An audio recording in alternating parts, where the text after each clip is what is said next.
Welcome everyone, this is Anil Khwaja. आज voting day है Australia में और मैं वोटिंग देने जा रहा हूँ। Gonna be exciting event. Issue है कि बहुत पार्टीज़ जो हम चाह रहे हैं कि इमिग्रेशन फ्रेंडली हो वो नहीं है, तो लिबरल हो या लेबर हो। और right now obviously labour party जो है वो अभी इन फोर्स है, लेकिन उनकी भी इमिग्रेशन पॉलिसी इतनी अच्छी नहीं है। एंड वेरएस लिबरल भी बहुत ज़्यादा कोई प्रोएक्टिवली कोई अपना पॉलिसी नहीं दे रहा है फॉर माइग्रेशन। इवन उन्होंने तो और ज़्यादा टफ कर दिया है कि शायद स्टूडेंट वीज़ाज जो हैं वो $5,000 तक का स्टूडेंट वीज़ा एप्लीकेशन फ़ी हो जाएगा।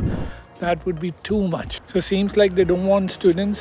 Now मसला ये है कि total addressable market in Australia for student is somewhere around in billions. For my calculation it was $1.2 trillion. And I don't know why they don't want students.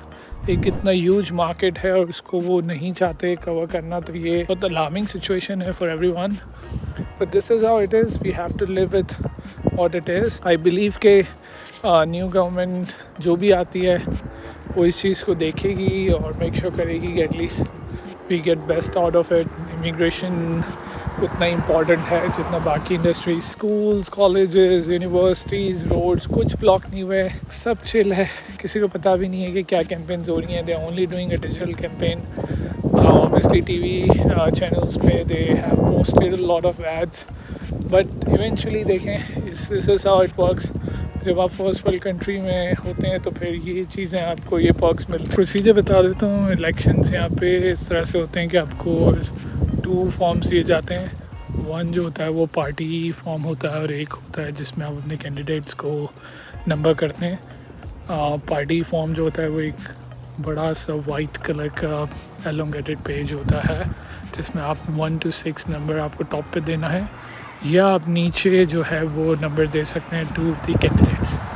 Then second जो page होता है वो आपके पास जो फॉर्म होता है that is the green form, और उस पर आपने अपने नॉमिनेटेड कैंडिडेट को नंबर देना है। इसमें आपके पास ऑप्शन है, आप 1 to 13 तक भी दे सकते हैं और 1 to 6 जितने नंबर्स आपने देने हैं। तो generally if you go up to 13 वो ज़्यादा बेटर रहता है। तो this is how it works. And then आपके सामने बैलेट बॉक्सेस होते हैं, आपने उसमें अपने डालने हैं वोट्स, दीज फॉर्म्स जो वोट की शक्ल में है। And that is how it works. देखने मैं जा रहा हूँ वोटिंग एरिया की तरफ। यहाँ पे किसी इलेक्शन कैंपेन की वर्कर खड़ी है। So guys I am done with the voting.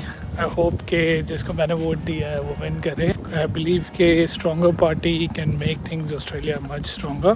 Young parties I believe they are prospects, but right now they are not in a very strong position to take over the decisions, just because होता ये है कि फिर वही collision government बनती है and then whatever the strongest party is they generally drive the decisions.